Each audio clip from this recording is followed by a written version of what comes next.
రేవంత్ రెడ్డి గారిని స్పష్టంగా సూటిగా అడుగుతాను. నువ్వు అన్నట్టు సరే ఒక్క నిమిషం నువ్వు చెప్పిన అబద్ధం నిజమే అనుకుందాం. కన్నపల్లి దగ్గర 1,00,000 క్యూసెక్కులు పోతున్నా నువ్వు లేవంటున్నావు, కనబడతలేదంటున్నావు, నిజమే అనుకుందాం.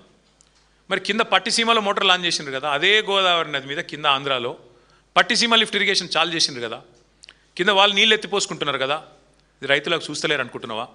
కింద ఆంధ్రప్రదేశ్ ప్రభుత్వానికి అదే గోదావరిలో నీళ్ళు ఎట్లు వస్తున్నాయి, పైన నువ్వు నీళ్లు లేవని అబద్ధం ఎట్లా చెప్తా ఉన్నావు? ఇది రైతులు కూడా గ్రహించాలి, రైతులు కూడా ఆలోచించాలని చెప్పి కూడా నేను కోరుతా ఉన్నాను. ఇవాళ రైతులకు అర్థమైంది కాబట్టి శాపనార్థాలు పెడుతున్నారు. ఈ ప్రభుత్వం దుర్మార్గమైన ప్రభుత్వం, కక్ష తీర్చుకుంటున్నది. 31 నెలలు అయింది అధికారంలోకి వచ్చి. ఒక రైతు గొప్పగా చెప్పినాడు, ఒక రైతన్న, నేను చూసిన వీడియో, అది ఎంత గొప్పగా చెప్పిండంటే, అవునయా కేసీఆర్ గంత పెద్ద ప్రాజెక్ట్ 4 నెలల్లో కట్టిండు, మీరు 4 దశాబ్దాలు శ్రీరామ్ సాగర్ కట్టిరు, 5 దశాబ్దాలు కట్టిరు, కానీ కేసీఆర్ అంతకంటే పెద్ద ప్రాజెక్టు 4 నెలల్లో కట్టిండు. కట్టినాక ఏదో చిన్న ప్రాబ్లం వచ్చింది, వస్తే నీకు సదరొస్తలేదా? ఆడ సిమెంట్ లేదా, సుతారీలు లేరా, నీకు ఇంజనీర్లు లేరా అని చెప్పి నిలదీసిండు ఒక సామాన్య రైతు. అది తట్టుకోలేక ఫ్రస్ట్రేషన్లో ఉన్నాడు రేవంత్ రెడ్డి గారు. దిక్కుమాలిన డైలాగులు కొడుతున్నాడు. ఆయన మాట్లాడుతుంటే నిజంగా నాకు నవ్వాలో ఏడవాలో అర్థం కాలేదు. మొన్న ప్రెస్ మీట్ పెట్టి పక్కన మంత్రులందరినీ కూర్చోబెట్టుకొని తన అజ్ఞాన ప్రదర్శన చేసిండు. కాళేశ్వరం ప్రాజెక్టు ఆయనకు నిజంగా తల తోక ఏది తెలియదని మళ్ళొకసారి అర్థమైంది. ఏమంటాడు ఆ రోజు? వరద నీటిని ఎత్తిపోయడానికే కదా కాళేశ్వరం అని మాట్లాడుతున్నాడు. రేవంత్ రెడ్డి గారు, మీకు మళ్ళొకసారి చెప్తున్నా, దయచేసి వినండి, విని తెలుసుకోండి. పోనీ నేను చెప్పేది వినడం మీకు ఇష్టం లేకపోతే, మా పార్టీ వాళ్ళు చెప్పేది వినడం మీకు ఇష్టం లేకపోతే, దయచేసి మీ ఇంజనీర్లను పిలిపించుకొని ట్యూషన్ చెప్పించుకో. కాళేశ్వరం ఎంత గొప్ప ప్రాజెక్ట్ అంటే 3 రకాల పరిస్థితులను కూడా సద్వినియోగం చేసుకునే ఒక అద్భుతమైన ప్రాజెక్ట్ కాళేశ్వరం. ఎక్సెస్ రెయిన్ఫాల్ ఉంటే, నార్మల్ కంటే అధిక వర్షపాతం నమోదైతే, ఫ్లడ్ వస్తే శ్రీరామ్ సాగర్ నుంచే ఫ్లడ్ ఫ్లో కెనాల్ ద్వారా డైరెక్ట్గా మిడ్మానేరుకు వస్తాయి నీళ్లు. మిడ్మానేరు నుంచి గోదావరి నీళ్లను పైకి లిఫ్ట్ చేసుకోవచ్చు. సస్యశ్యామలంగా రాష్ట్రం మొత్తం ఉంటుంది. ఇది ఒక తరీకా.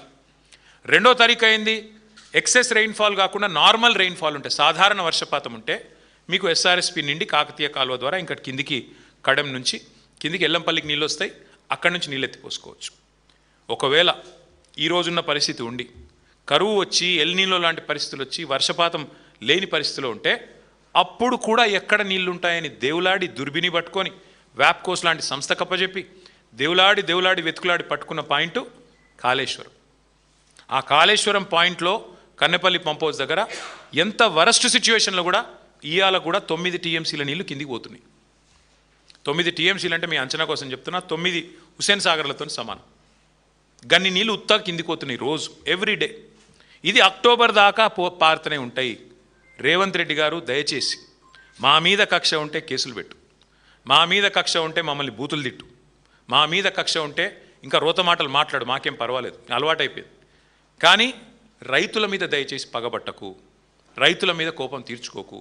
కాళేశ్వరాన్ని బదనాం చేయాలి, కాళేశ్వరం కూలేశ్వరం అని చెప్పి పనికిమాలిన కూతలు కుయ్యాలి అని చెప్పి వాగే పిచ్చివాగుడిలో దయచేసి రైతులు, రాష్ట్రంలోని లక్షలాది మంది రైతుల వారి నోట్లలో మట్టి కొట్టకు. ఇది నా ప్రార్థన. వారికి ఇంకొకటి కూడా తెలుసు, రేవంత్ రెడ్డికి తెలియదని కాదు, భద్రాచలానికి ముప్పు అని మాట్లాడాడు. భద్రాచలానికి ముప్పు ఎక్కడి నుంచి ఉండదు నిజానికి? భద్రాచలానికి ముప్పు అంటే ఏమైనా ఉంది అంటే పోలవరంతో ఉంది. పోలవరం హైట్ పెంచితే, అందుకే కదా మా ఖమ్మం జిల్లాలోని 5 మండలాలు 7 మండలాలు తీసుకొని పోయి బలవంతంగా కలిపింది బీజేపీ ఆంధ్రాలో. పోలవరం ముప్పు కోసమే కదా మా భద్రాచలం కాన్స్టిట్యున్సీలో, పక్కన అసరావుపేట కాన్స్టిట్యున్సీలో తీసుకొని పోయి ఆ మండలాలని 7 మండలాలు కలుపుకున్న మాట వాస్తవం కాదా? నీకు తెలియదా? నువ్వు గట్టిగా పోలవరం గురించి మాట్లాడితే గురువు గారికి కోపం వస్తుందనా? ఎక్కడి నుంచి ఉంది ముప్పు నిజానికి భద్రాచలానికి? ముప్పు అంటూ ఉంటే ఇవాళ భద్రాచలానికి అది ఖచ్చితంగా పోలవరం హైట్తోనే ఉంది తప్ప ఇంకో దాంతో లేదు.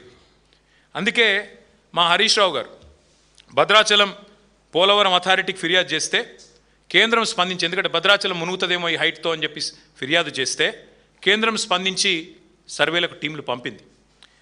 ఇవాళ విచిత్రం ఏంటంటే, ఏ రాష్ట్ర ముఖ్యమంత్రి అయినా తన ప్రయోజనాల కోసం, తన రాష్ట్ర ప్రయోజనాల కోసం గట్టిగా మాట్లాడతాడు. ఆంధ్రప్రదేశ్ ముఖ్యమంత్రి ఆంధ్రప్రదేశ్ ప్రయోజనాల కోసం కొట్లాడతాడు, తెలంగాణ ముఖ్యమంత్రి తెలంగాణ ప్రజల ప్రయోజనాల కోసం కొట్లాడాలి.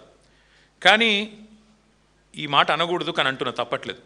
ఈ దరిద్రుడు మాత్రం సొంత రాష్ట్ర ప్రాజెక్టుల గురించే సొంత గడ్డకే ప్రమాదం అని వాదిస్తూ ఉన్నాడు. అది కూడా తెలవక కాదు, తెలివి తక్కువతనం కాదు, అతి తెలివి.